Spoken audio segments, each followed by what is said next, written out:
The He podcast is presented by Little Ones, made for the little ones.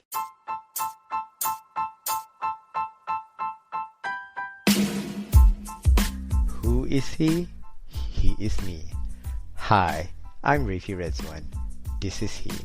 Here is my chance to share some amazing stories with some amazing people that are inspiring to me.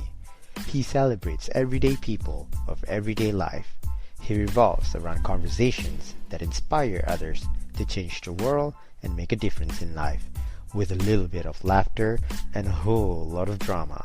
Join me for personal stories and experiences on health and healing, successes and failures, recovery and discovery, anything relatable, and anything in between. He elevates us to rise again and live our very best life. Just so you know, you are not alone. He is with you.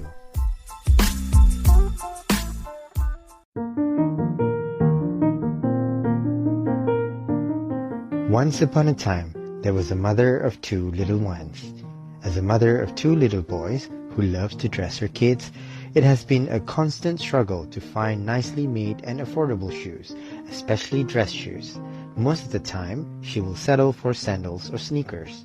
One fine day, she had a bright idea to create shoes for her kids that are similar so that they can match. That is how Little One's vision slowly came to life. Little One's symbolic two little waves evoke the true persona of the brand and focus on creating only classic, trend-defying, and versatile designs meant to transcend seasons and encourage the shift from temporary trends to enduring timeless pieces. For more information, visit littleones.com, that's littleWANS.com, or click the link in the description below.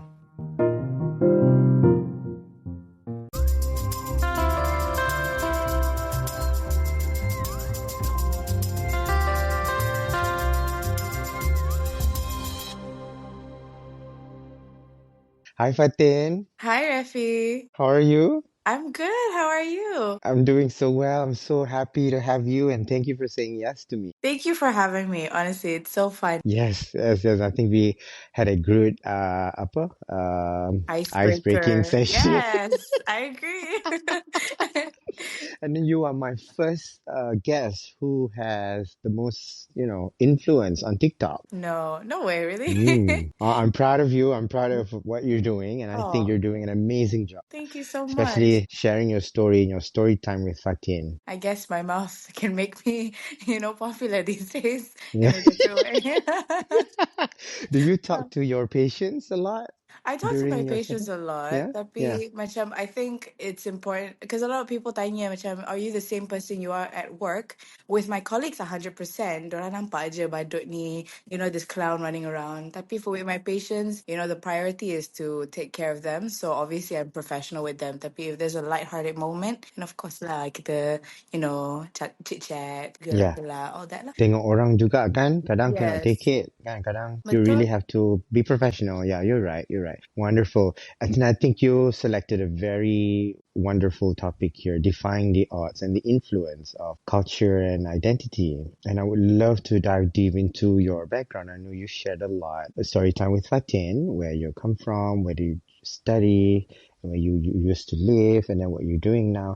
I think this conversation also will dive into the profound ways cultural background and personal identity that shape your journey of becoming. And then with a special focus on your experiences while discovering the unique challenges and strengths, that come with embracing one's heritage and explore how to live a fulfilling life despite adversities. So I would love to know your key aspects of your cultural background and how they have influenced your personal and professional journey. Sorry, it sounded like a documentary. I loved it. I love it so much. Very Macam aku penting sangat ke ni? penting, penting. Okay. No, but like Yeah. there's a reason why I chose this topic. It's something that I feel so personally affected by because of how I grew up, like you mentioned. Growing up, obviously I was born in Malaysia. Saya budak KL je, born in HKL, gitu. So I was born here in Malaysia, but then I've only stayed here for the first like 2-3 years of my life, and then sebabkan my parents work, we moved overseas, and I grew up predominantly in Canada. So because of that is where a lot of people hear this accent. When I speak English, I speak a little bit different. But I think like nowadays with a lot of like influence from the West and watching a lot of series and music, a lot of our Malaysian people speak like this as well, despite not living overseas. But growing up the way that I did, I think a lot of people had a lot to say. There was a lot of accusations towards me about me not being authentic, this accent, me putting it on, trying to be a Kardashian or whatever. And I Yeah. was just like, Yeah. I understand where that's coming from, but I think if I can't help being who I am, and I cannot force myself to sound a different way. I've tried to fake a British accent, but honestly, it doesn't work. So Mm-mm, mm-mm, I think because of that, it's made me a lot more resilient to the comments that people have about me, and just kind mm-mm. of putting them aside and saying, you know what, you can think what you think, but I know that in my heart, this is how I speak. And like, Mm-mm. you won't catch me slipping because this is who I am. And Yeah. professionally, I think a lot of people assume that it makes me smarter. It doesn't, trust me.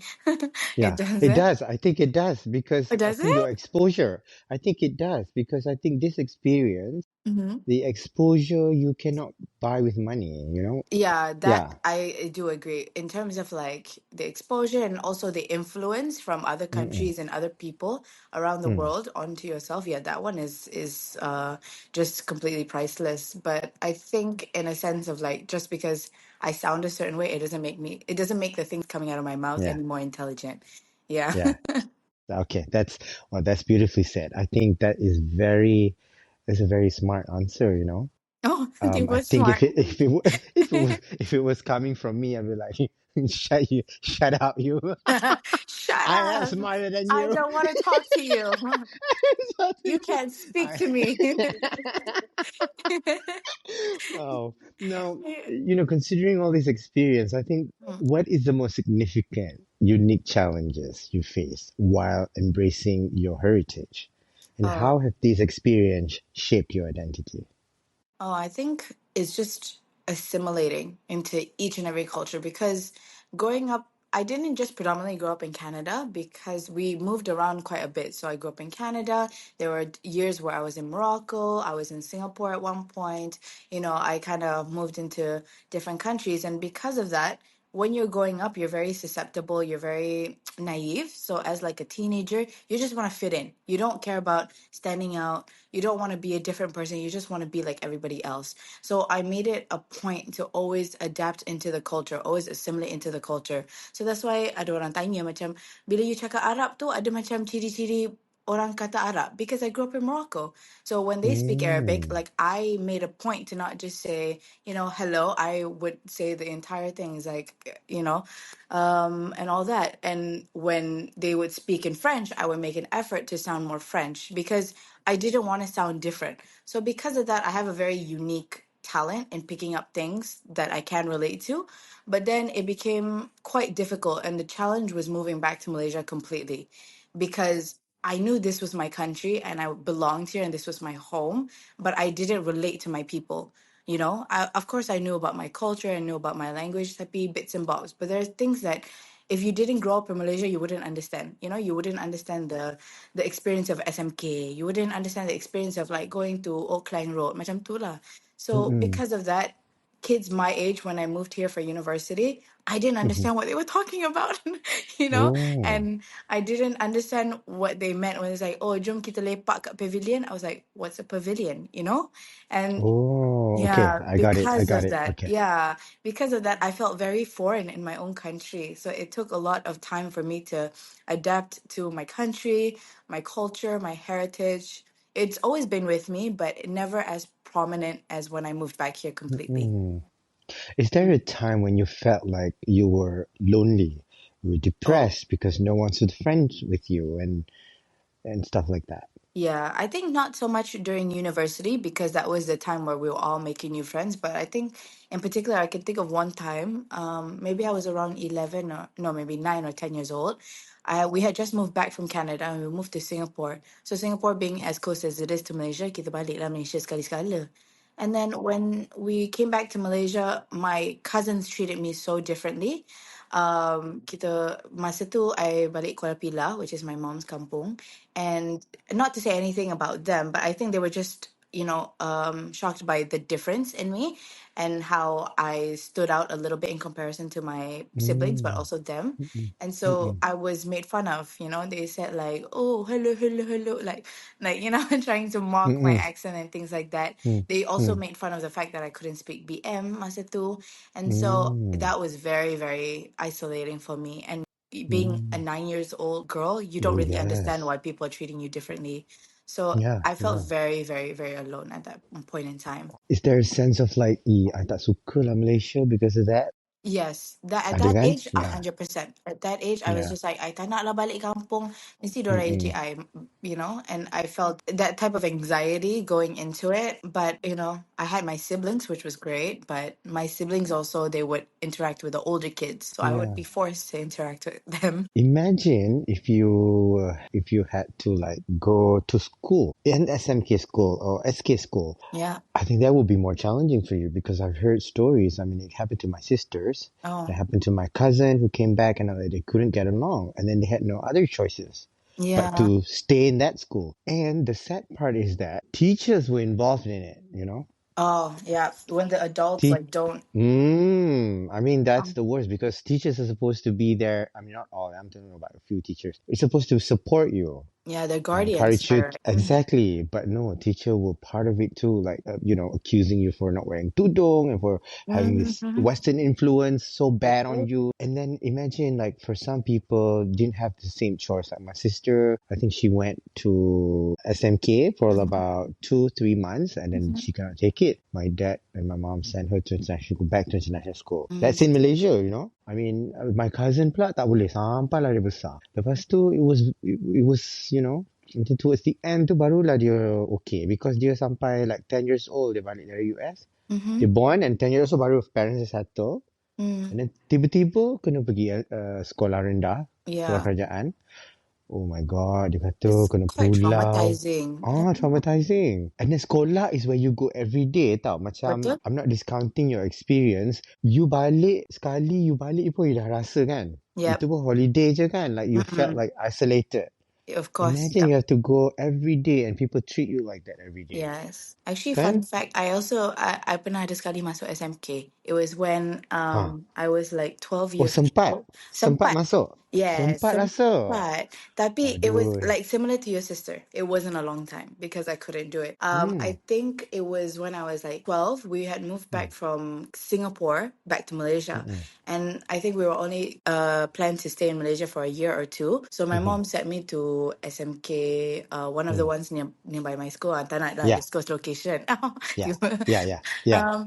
And so I went in. I was very, very like positive going in. I was so excited. I bought my Mm-mm. uniform. I bought my textbook. I was very Mm. excited because I'm making new friends. But I was not a foreigner to that concept. Making new friends, moving schools, I was used to that. By the age of 9, I was already ready for whatever challenge was thrown at me. But I wasn't Mhm. ready for the reception from a school like Mm. that. Not to say Mm. anything about the school itself. I think it's Yeah. because I was Yeah. just different, and these are children we're Yes. talking about. We can't necessarily Exactly. blame them, but they're Yeah. not exposed to this, so they don't understand why I'm different. So No. I masuk Mhm. masa tu, and then for some reason they promised my mother that the curriculum was going to be in English. So because I went in with that expectation, I thought, okay, I can do fine. Mm. Tapi once I was Mm. in it, they started speaking Malay, and I pick up bits and bobs, Mm. tapi I couldn't understand. And kalau you nak ajar I mathematics ke science dalam Mm. bahasa Mm. Malaysia, of course lah, aku punya fikiran ke Mm. laut. Like I Mm. would not understand it. The only Mm. subject that I was good at was obviously English and Yes. mathematics, because math is just a universal language as well. Betul. And Yeah. so Yeah. they were all very impressed when I spoke English. But then when it came to other subjects, they're like, bodoh ni budak ni. Mm. Simple science pun tak boleh buat. Benda ni Mm. pun tak boleh Mm. buat. So because of that, and also another thing was Jawi. I didn't like know how to read and Oh. write Jawi. Yeah.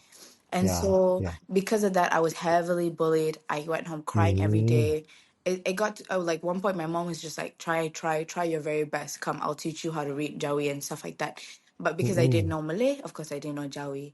So Of then course. Yeah. Yeah. so then, it took me about, I want to say, 2 months. I could not take it. My mom saw how demotivated I was every day. I was coming home with like F's. I was failing my classes except for English. So my mom saw how that affected me, and she took me out and she put me in apa IIS yang sebelah UIA tu. Nice. Uh, International school. Yes, yeah, yes, International yes, Islamic School. yeah, Yes. yeah. So it had to get to that point now where I had to be taken out as well because Mm-mm. I couldn't adapt. Tak boleh, you cannot adapt. And have you heard of this phrase? I think it was Einstein who said it. Like, if you put a fish in the water, of course the fish can swim, kan?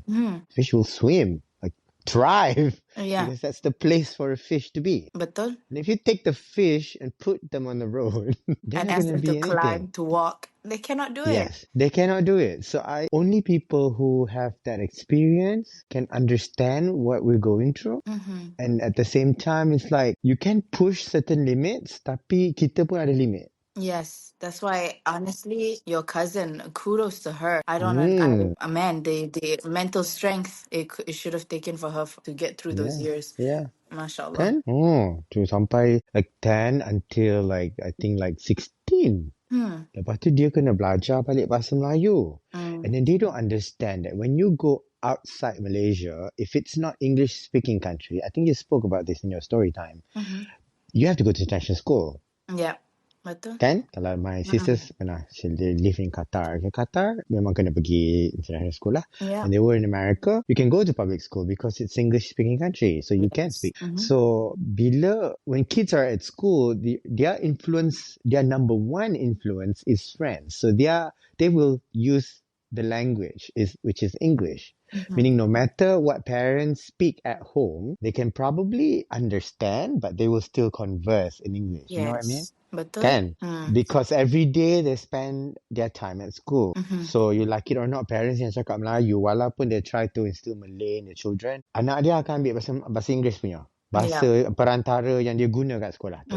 In the same way with my son, when we came back from the States, he speaks English. Okay, so we wanted to put him to school. We were like, okay, let's see if he can adapt. I thought he was going to have a problem with language.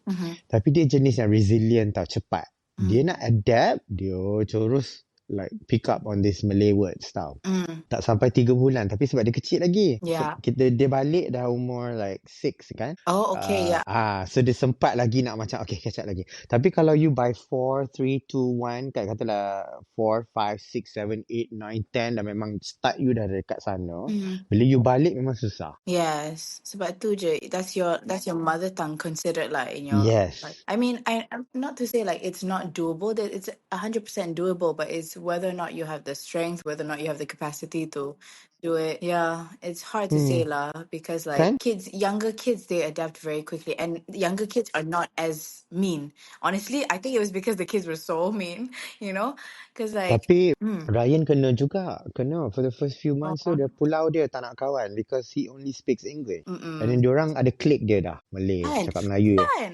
Budak kecil sekarang dah ada klik. I was Klik. shocked. Yes. Yeah. If Ryan retaliates, he wouldn't get along tau in his preschool. So we were like, okay, because I live in a small town now, it's like an hour away from the next international school or private school. So we discussed after preschool, we're gonna try and put him in local school. Because it's too far for me to send 1 hour and then drop him off, come back in 1 hour. Yeah. Okay. So I macam okay, tak apa, kita try dulu. Kalau ada masalah, okay, Alhamdulillah the first 3 months dia okay, dia adapt terus. Dia terus like pick up bahasa Melayu, bahasa Jawi, bahasa Arab apa yang dia boleh ambil. Good Dia for buat. Ryan. I'm like Alhamdulillah save our money. Yeah. Faham? Tapi kalau ada isu, you kena buat lah. You got to take the steps to make sure that they don't have, Betul. And I can't imagine how it is for a parent. Sebab this is my personal experience, but for a parent, you tengok anak you macam tu, of course you will feel something. You feel disheartened. Ada kadang-kadang you rasa macam nak tumbuk budak kecil tu yang bully anak you. You're like, you ugly little, like I can't imagine how it would feel like as a parent. Kena dia kat playground pun kena dulu masa dia 3-4 tahun, I see diorang pulau dah because of language barrier. Yes. And kita culturally already have this sense like, tak cakap Melayu, sombongnya. Yes, sombong. Itu namanya. Sombong. They think kita sombong. Yes, maybe not. Yeah. Adalah orang yang sombong tapi macam I'm Memang really ada. No trying doubt ada. Tapi tapi kita tak. kita tak. Kita tak. I know you tak pun. Because kadang orang diorang before get to know us, diorang dah start give that Yeah. perception to you. And I can imagine how isolating for you Yeah. and how, sad for you to even like to experience that. Growing up, I think it was a lot harder. Tapi alhamdulillah, now that I've gotten, like, after the ages of 23, 24, people are not as, as judgmental about things like that. There are obviously some people, but thankfully, when I went into housemanship, obviously being exposed to an entire, group of people who speak predominantly Malay and in a government body, I was very, very nervous as well going into housemanship sebab kadang-kadang I mix rojak kan bahasa Melayu I. And Mm-mm. then masa tu I dah ambil SPM, but still lah, SPM isn't going to give Mm-mm. you any help on conversation and like the slang that people say. Tapi alhamdulillah okay lah. Ada je orang tegur macam, doktor kenapa doktor punya bahasa Melayu macam tu eh? And I was like, but it's Saya not. duduk Canada dulu. Yeah. Saya ni orang putih. Tiba. Saya orang putih. Kampung Saya saya ni Canada. Kau rasa? lepas tu saya juga famous. Terus. Tak kan? 100% I'll get thrown out of the hospital right away. Itulah. They'll Tapi bully me. Right? Cannot. jangan kacau-kacau orang famous because nanti viral. Saya cancel you. Tiba. Tak. Diorang pun tak berani kacau you because you're an influence. No Nanti lah. Everybody at viral. work has been so Okay amazing lah, I'm about just this. joking. Yeah. Tapi Tapi kan ada Fatin, masa awal-awal tu, obviously before I even started content and social media, awal-awal tu dorang ejek je. I was like, ada. yeah. Dekat hospital ada orang ejek juga. Ada. I think it's Ada. more of the senior staff and the senior housemans and those. I mean, not to stereotype a certain group of people, but those who are very comfortable in what they know and who they know, when they experience somebody different pun, they're like, oh, okay, that's you. I don't like it. I'm curious about when you come back to start with this housemanship, for example, kan ada tak cultural differences yang macam I tak tahan lah because like okay, kita ada certain culture yang kita ikut and then you dah biasa kata the whole timing ke, the whole professionalism ke, ada tak benda-benda yang macam okay, I just have to accept this, absorb this and accept this, that this is where I am today and I'm gonna be okay. And then you adapt. Bila you adapt, jadi okay. Ada tak momen macam tu? Something that was a little different to me is the seniority things in the hospital, like Yeah. walaupun this person isn't necessarily, it's like just my colleague pun, tapi there's a very strong sense of seniority and superiority in the hospital. If this person is a senior MO ke, senior houseman ke, you kena lain sikit cara you cakap. And thankfully my place wasn't as rigid where I did my housemanship, wasn't as rigid like you kena panggilkan, minta maaf Mr. blah blah blah. They're okay with just being called boss and stuff like that. Tapi I think also speaking out and like having a voice for yourself, there's a lot of times, I don't know, maybe this is just a housemanship experience as well, not particularly my experience, but it's one of those things where like I tak biasa being quiet. Suddenly like growing up in the culture that I was exposed to, they will encourage us to speak up, even though it's your superior, even though it's your teacher. If you think that your opinion is valid and you think that, teacher, I think the better way to approach this is by doing this. You give your input and it becomes a collaborative thing. Tapi I realized that once I was here, even in med school juga lah kan, I would speak up a little bit and they would look at me like, oh my God, how are you talking back to a teacher? But right, it's not talking back, it's just giving my input. And bukannya I cakap dalam in a way that yang betul-betul kasar. We're Betul, trying to betul. be we're trying to be apa nama dia, collaborative. We're trying to be yeah. all that. But then they assume it's you being disrespectful and talking back. So that's one of the things that I think I had to be a little bit more aware of, not only my tone, but saying it in a way that's like not offensive to them, not criticizing them and saying, is it okay if I make a suggestion? Macam tu. So you guys also change your angle lah, how you phrase it, Yes. how you ask your Betul. tone. Yes. Your tone pun kena tukar kan, make it like, because you are exposed to all the experience kan, you punya ni pun dah jadi macam satu, you know how to go around it. Yes. Kan? Betul? And then bila you tackle benda tu in the right way, you don't hit the wrong button lah. Yeah, but I You get think what you want. yeah, I think in a sense, that's something that this country has taught me. And like a lot of times this entire time we've been talking about how my influences have been a struggle for me. But I think adapting back into my culture and being a little bit more respectful and the tone of how I approach things, it has taught me as well. So just as much as am learning things about here, things from here are teaching me as well, So I do agree that sometimes cara I buat cadangan tu sometimes it's just like a little abrupt. It's not to Yeah. say kasar, but it's abrupt. Tiba-tiba je Yeah. orang tengah cakap, but I'm like, oh, I think this is better. So the way that this Oh. country has taught me to be a little bit more gentle, a little bit more aware of how I'm, receiving executing the question is also very important. So bukan nak katakan is always, me struggling to adapt to here. I think a lot of things that I've learned from here has made me a better person. And then you are the future generation tau, to take on the generation before you. We will also rely on you on the great changes that will happen to Malaysia, especially in the governmental organizations like Yeah. KKM. I love KKM now. I think they have changed a lot. They still have a lot to improve, but have someone who experience, getting services from them. I think they have improved a lot, so much. Like I think they are better than a lot of private places. Although ada banyak lagi perubahan yang perlu dibuat, of Mm. course, I'm not going to deny that. I'm sure no one's going to agree with me when I say they are good, but Oh, they are. perfect. But they are. I think they have, especially in terms of privacy. Mm. The nurses have no longer interview you with so many personal questions. Like throughout the time, they like to like bombard you with like dia duduk mana, kerja apa, stuff like that. Sekarang I think diorang dah banyak orang complain kot. Lepas tu macam Okay. tak ada dah tanya-tanya ni. Yeah. Selalu diorang suka. Diorang suka lah because they think it's friendly. But Uh, no one wants to discuss some very Personal. private, yes, personal issues, especially when it comes to like, benda dalam, I think as they evolve kan, and as we get a lot more exposures from people like you who's there also, I think benda ni slowly akan ubah tau menjadi lebih baik, I rasa. Yeah. I mean, So I agree. what do you I think? agree. But a lot of people will talk a lot of nasty things about government and how their service is not good. Tapi if you think about it, a lot of private refer to us. A lot of small Yeah, private companies, GPs, everything, even private hospitals will refer their betul, ICU patients to us because betul, not only do we have the expertise, because a lot of yes, our specialists are very, very well trained. yes. Unfortunately, there's not a lot of specialists, but the ones who are here are very well trained.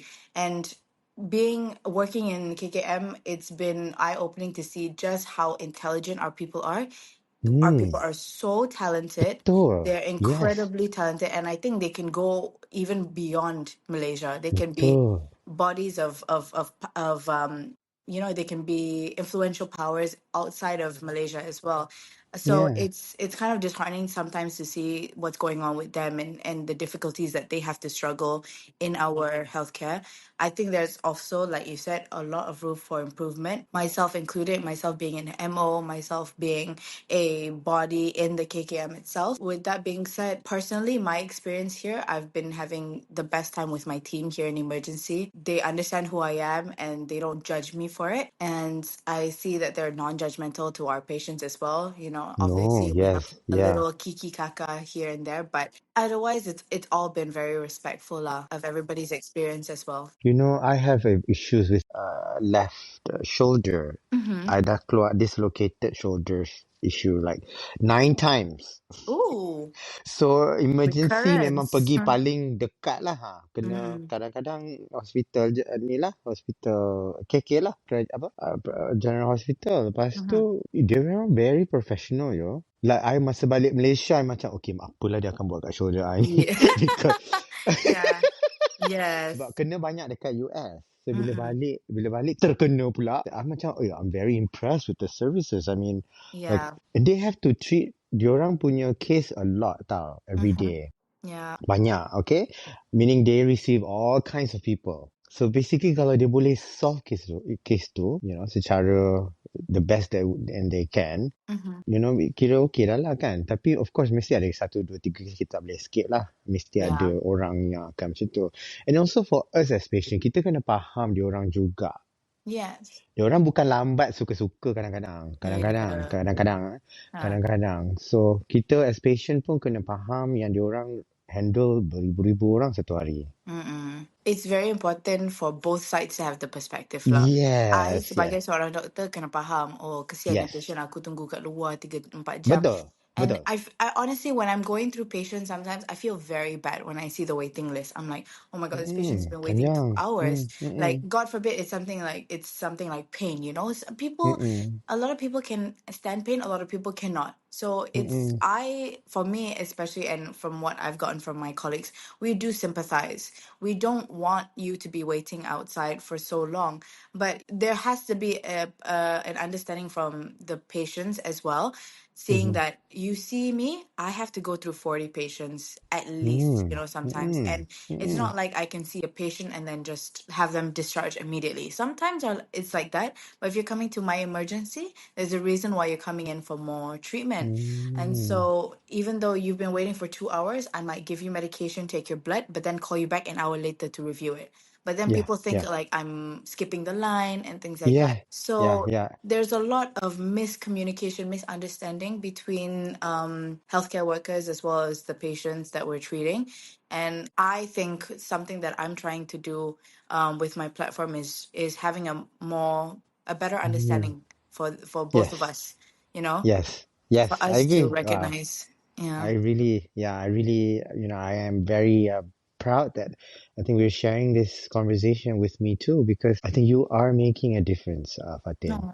Kind of small steps, kan? I mean, like I Yeah. said, what you do today, your impact will be the next few years. I mean, you are the generation to come that will change this whole thing. Inshallah. I think there's definitely been evidence of the new generation's impact on not Mm, only healthcare, but just in general, how mm, we interact with mm, people, being more mm, respectful, having boundaries, and so on and yeah, so forth. yeah. So, and I think because of this generation, it's what gave me the power to actually go on social media and do these things, because I never expected to go anywhere with social media. I just wanted to make funny videos and Mm-mm, just mm-mm, share my experiences. But it's been I've been getting a lot of comments daily about how people are affected by this, and how people are just saying, medical students or people who are in the industry itself, saying thank you for showing people what it's like when we work here. Thank you for sharing the stories that we have to struggle and our perspective. And it's been very humbling, and I'm very grateful for everybody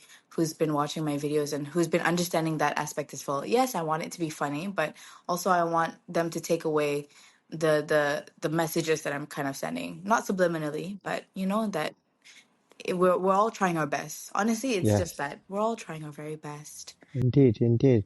And I think you have shared an amazing, ways to integrate, of your aspects of your cultural identity into your daily life and work, and Hmm. how your understanding of cultural and identity evolve over the years. Do you know, like, what is your setbacks that you have encountered and you turned it into an opportunity for growth in this experience? I always felt like I was being dragged behind.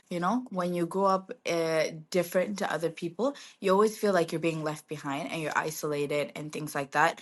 But I think feeling that way made me more independent and made me more comfortable with myself and exploring my own self-worth. I think a lot of the times people ask me like, oh, how are you so confident, and how are you so okay with being yourself on screen and in real life and things like that. It's because I grew up with a lot of adversities, I think I would say.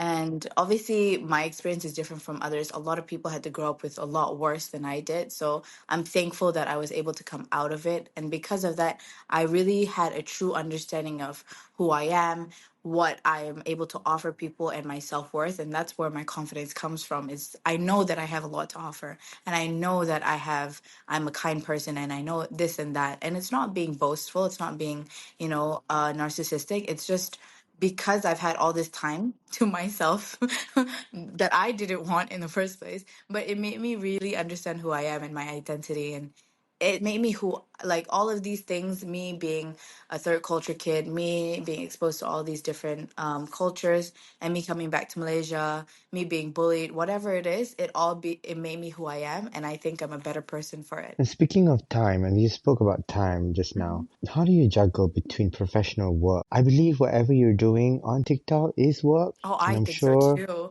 can it's work Yes, it is. in progress, and then at the same time, you will require some personal time. I mean, away from all that, I mean, away from patients, away from your fans, and then you get all these sorts of questions, and probably someone who throws at you like, harassment, and be like, "Oh, it's Fatih," comments Yeah. back, comment. How do you deal with it? Like, time wise, like, how do you separate those?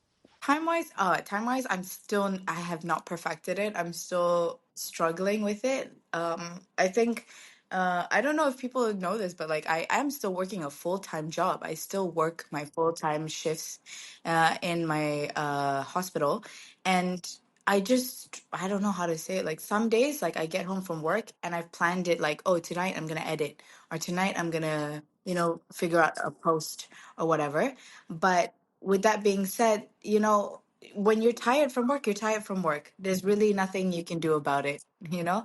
So I just Yeah. kind of leave it. But extra time that I do have, a lot of people don't know, but like on my off days, before I go in for my shift, after I go in for my shift, I try to edit, I try to do whatever I can, but it takes time. And if I can't produce on time, people are always, they're not aggressive. They're just asking, oh, when's another story time? When's another story time?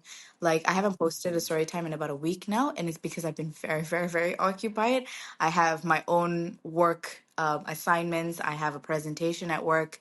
And so, because of that, people have been very, very patient with me, and they've been very understanding that I do this. But it is work. Let me tell you, it is work. Mm. I get home It's work. from my shift Mm. and I do work some more. Yeah, Mm-mm. but it's fun, and it is an outlet. It's a creative outlet for me outside of medicine, and I think Mm-hmm. that's what I've always craved for during housemanship that I didn't really Mm-mm. get. So I'm grateful. Is there a barrier that you need to set, like a certain boundaries you have to follow, say, given by KKM or you as a doctor between these two platforms? Boundaries in terms of professionalism, there definitely Yeah, is, yeah. keeping things private and confidential, making sure I don't use it. If you notice, I never use anyone's names, even if it's like somebody that I'm trying to talk that they were bullying me or anything. I never use anybody's names, and I don't think I'll ever be in a scenario where I will say people's names, whether it's patients or people who bully me, just because that's not what I'm trying to do. I'm not trying to like get people to attack the surgeon who bullied me or whatever.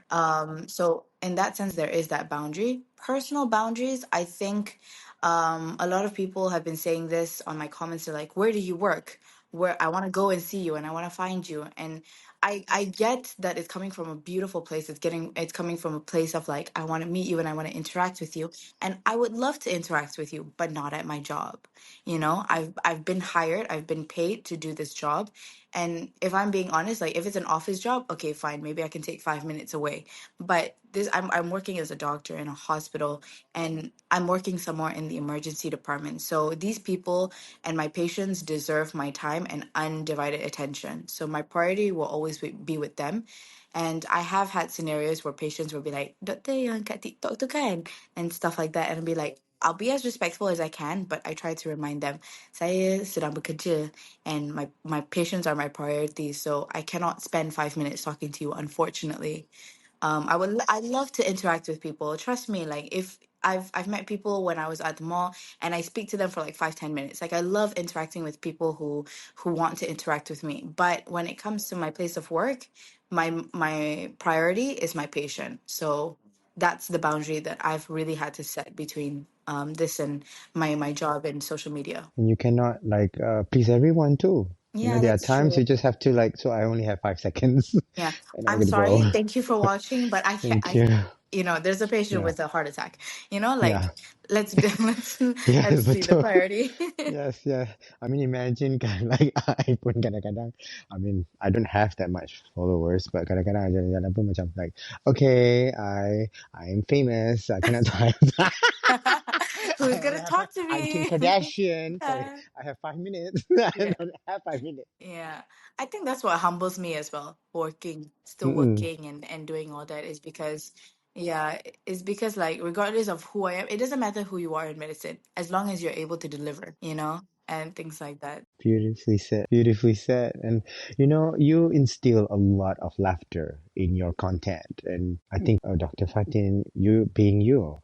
And I Hmm. think this is the part where I really want to know, like, how do wonder, laughter, and love play a role in your self-discovery and overall well-being? Oh, I love this question. I think for me, laughter has always been a coping mechanism. Whatever happened to me, I always make jokes about it.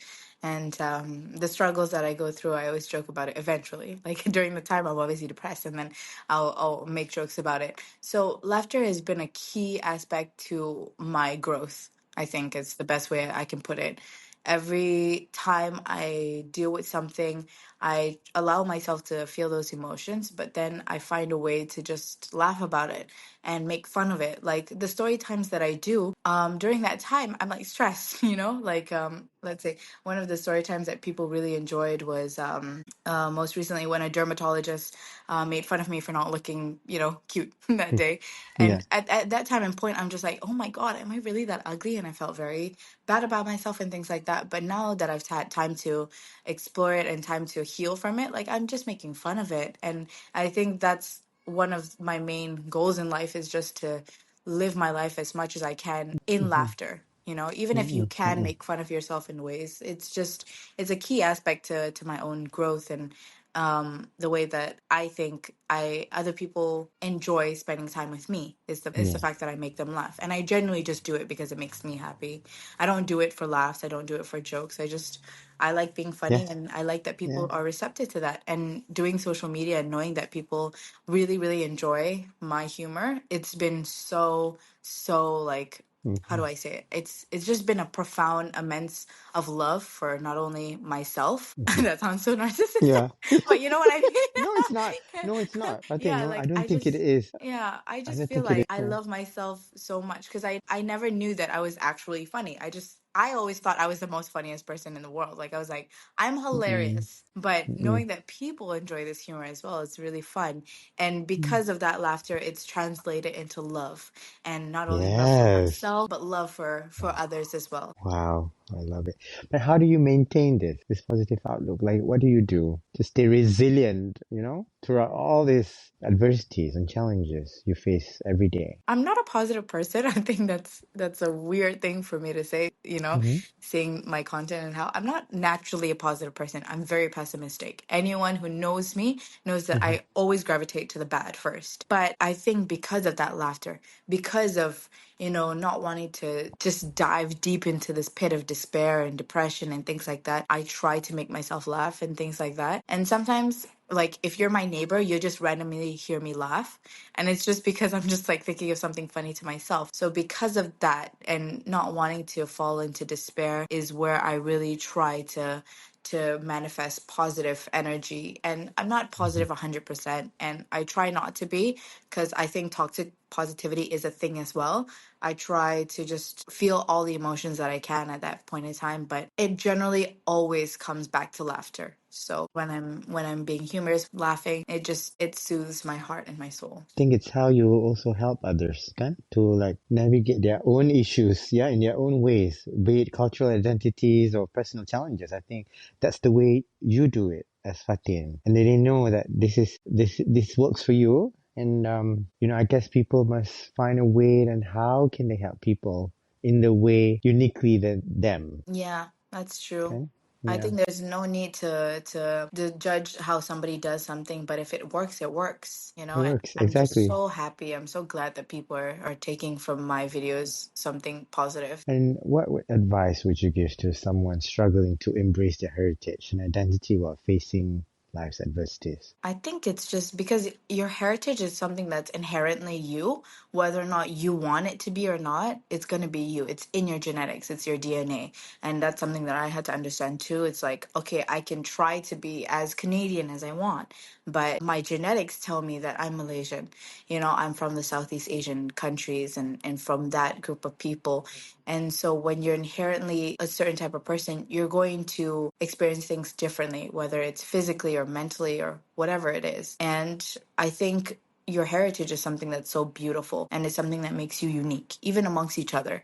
Like amongst me and all of my Malay comrades, I have something else to offer. And it's how I, cope and it's how I express in laughter and things like that. So, in the same concept, your heritage is something that's very, very, very special to you. And how you also execute your heritage as well is very important. You know, some people are very out and about how proud they are of being this, and that's beautiful. And some people have more subtle ways of expressing it. And that's also, beautiful in its own sense. So, however, you accept your heritage is how you accept it, but knowing that it's inherently you and it's what makes you special is important as well. Oh, I love it. I love the answers. It's just, I'm gonna quote that. I think that's a beautiful answer, Fatin.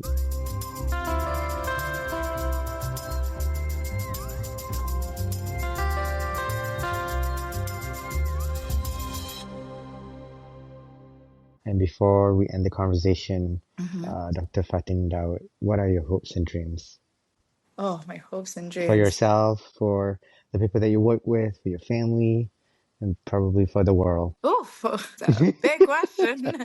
Yeah, But I it's love a pageant pageant yes, I question. would like world peace. You have you ever watched Miss Kan? Congeniality? The one Yes, where I love she it. I suka. it's just like I would just love world peace. No, but honestly, let's be honest.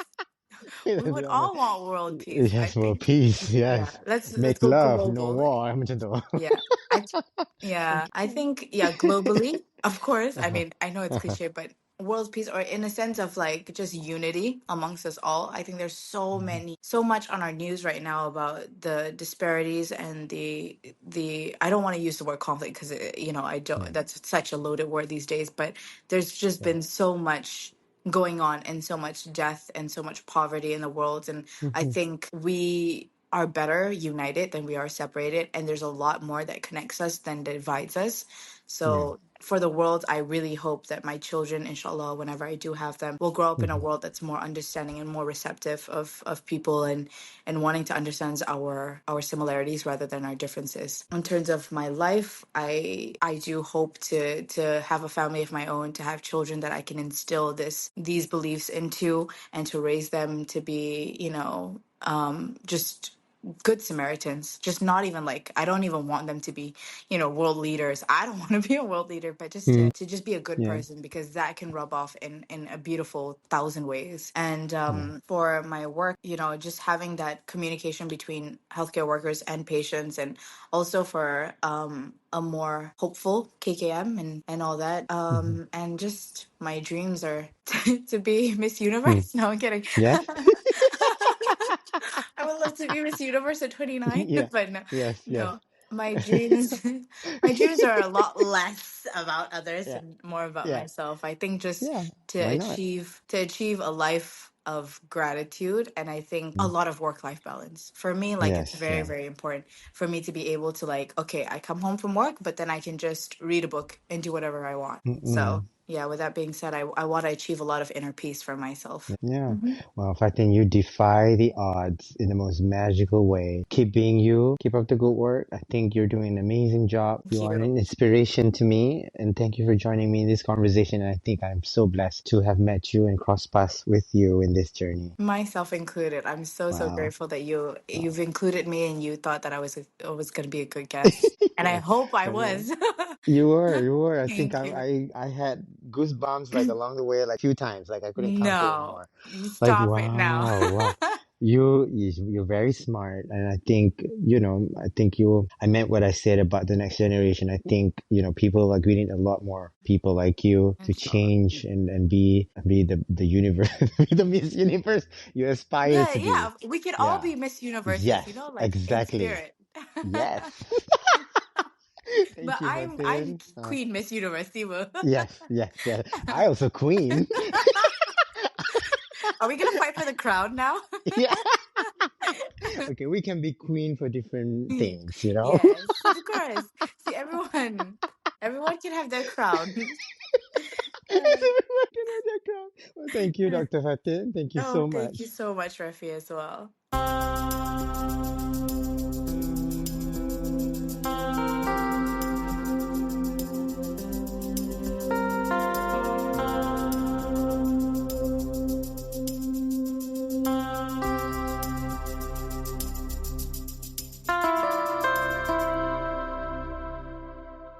Support the He podcast via a one-time donation, a monthly subscription from as low as $1, a lifetime membership, and purchase He's exclusive collection of merchandise. And for all other business inquiries at buymeacoffee.com/Rafi.